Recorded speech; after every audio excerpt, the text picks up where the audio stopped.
Hey, what is up, guys? This is R3264. This is part 2 of my two-part series of why Doom Eternal is so divisive. If you haven't seen the first part's in the description below, but you probably have, so.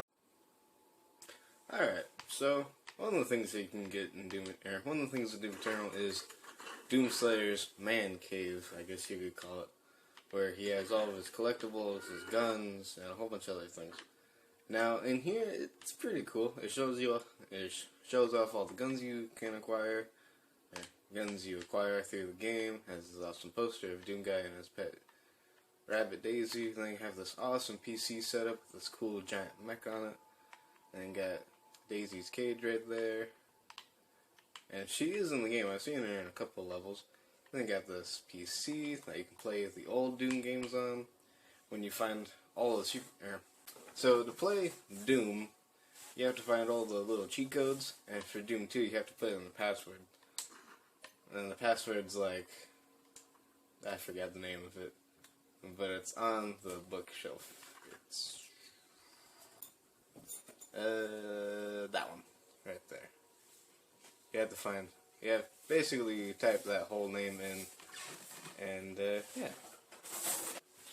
Anyway, so let's go over this little man cave first. So let's go over the collectibles.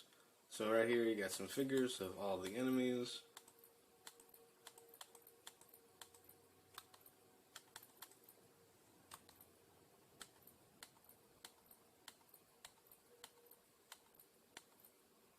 Ugh, I hate Marauders, but they do look cool.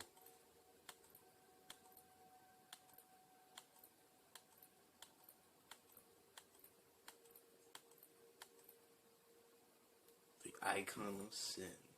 I don't know, for me the colors look off because if we actually look at the in-game model, it's very tan and red, kind of like a Ballad red, and there it's very much gray. I don't know who made the decision on that, but I don't know. So I think all these little collectibles, I think they're neat, the little things you can find in the levels, and I think the Captain Keen helmet and that ray gun he owns, I think that's pretty cool. All these books up here are just parodies of real books. This is the cool stuff. Reference to Duke Nukem, references to Fallout, references to a whole bunch of different things. I think they're all very neat. I think my favorite little Easter egg is this, from the previous game, which I do plan on eventually buying one of those. And you got some game systems, but my favorite Easter egg has got to be that. So it's How to Comb Your Mustache by Clifton M. Fishback. That's actually Markiplier's dad, which I think is pretty cool. Nice reference to Markiplier, if you're really looking for it. I think it's cool that you have a display of all the weapons you can acquire in the game, especially the Unmaker. That's cool.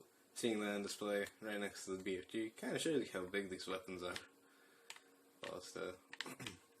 And right here you have all references to Doom 2016. You got the helmet, you got his arm, you got the armor right there, you got the plasma pistol, which I think is kind of cool. It's all disassembled. And then you got this, the arc energy thing, and you got the ammo crate.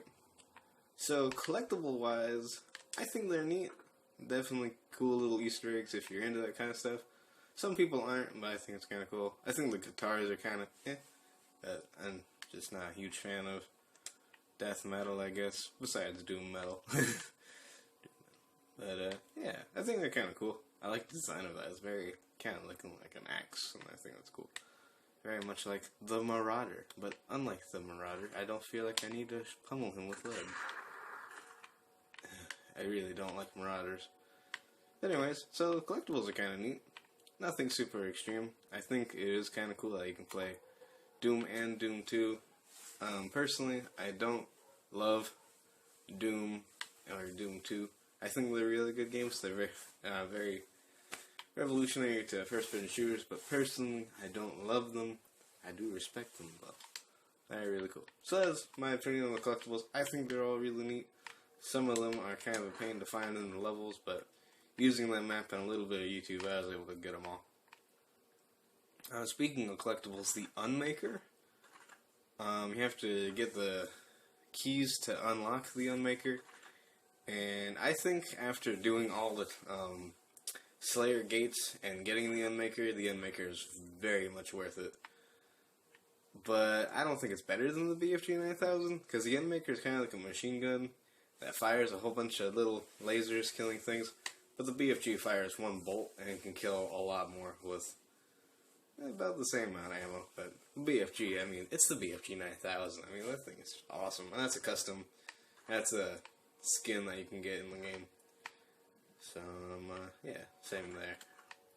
Favorite skin on any weapon has got to be the chain gun, minigun. And that looks cool in my opinion. Very similar to the Gauss cannon in kind of design wise, but yeah. So that's the collectibles. Oh yeah, one thing I forgot to mention are the posters, or not posters, soundtracks that you can find in the game. There's a bunch of different soundtracks in the game, and I think they're kind of neat little collectibles. I don't think they're super cool, but I do think they're kind of neat, especially when you have the Doom 2016 soundtrack. Yeah, but some of the soundtracks are like from Captain Keen, and they're not that impressive in my opinion. Oh yeah, one unlock, I guess, or secret, is the classic Marine Doom Guy armor. And I think that's pretty cool. And it actually appears in cutscenes.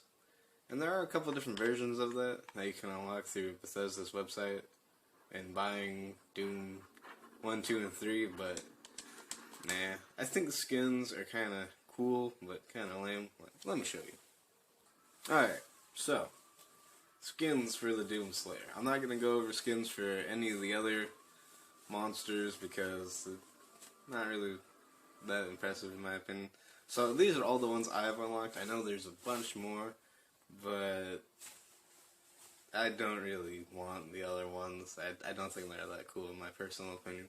So this is the default one that you get. This is the Astro one, red and very white.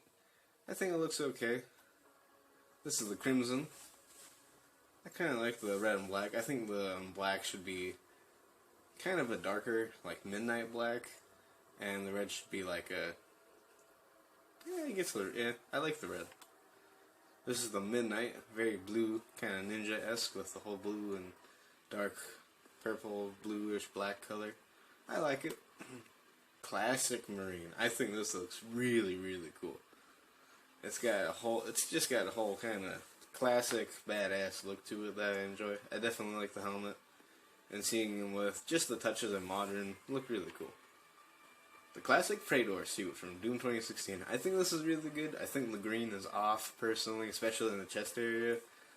And it looks kind of rubbery, especially in some cutscenes. And this is the Sentinel armor. I think it looks pretty cool. It's very medieval. And it also is connected to the Marauder. That armor is very similar to the Marauder. So, yeah. Skins, I think they're okay. I typically stick to the Praetor suit and the classic Marine. So yeah, those are the skins. Alright, I wanted to quickly mention the battle mode. I think the battle mode is okay. I think it's kind of neat they have a 1v2, but I don't think it's anything really noteworthy. I think it's okay. I would have loved them if they brought the snap map mode back into this so I could really tinker with it. Because that's something I kind of didn't really get to really mess with, but I enjoyed it when I played it. It was also missing out of the Switch port of Doom 2016, which kind of sucked. But having the uninclusion of it here really kind of sucks, because it was a neat little thing, and I think battle mode is just kind of okay. I think the previous multiplayer was also just kind of okay. I don't think either one of them really revolutionized anything. I don't feel like they really did anything all that special. But, yeah, so online, I don't have any desire to play it personally. So, yeah, online kind of sucks. So, overall, is Doom Eternal better than Doom 2016? No, not in my personal opinion. I think Doom Eternal is a really good game, and once you finally get a hold of the mechanics with the grenades and the flame belch, and glory kills, and how to get armor, and how to get health back, and how to get ammo back with the chainsaw and stuff, I think you can start to figure it out after a while of playing it, but you do have to play it for a really long time to really get a good grasp of that, and it can be challenging to new players and players who are really used to Doom 2016. I think the fact that you have more ammo in Doom 2016, also Doom 2016 has more of a linear kind of story and linear setting. You're on Mars, and it's not like in Doom Eternal where you have this portal thing. You can go from place to place to place to place to place, and yeah. So ultimately, Doom Eternal, great game. I don't think it's better than Doom 2016. There are a ton of improvements from Doom 2016. I just don't think those improvements are superior to Doom Eternal. But, I mean, it's still fun to bash demons in the head, so. And the super shotgun and this meat hook is actually pretty cool. I wish they used it more in the platforming sections. Oh yeah, platforming. Ugh. To cut it simple on the platforming, and a first-person shooter game, unless it's Titanfall, it's bad. This right here is the epitome of platforming in Doom Eternal. Must I say more?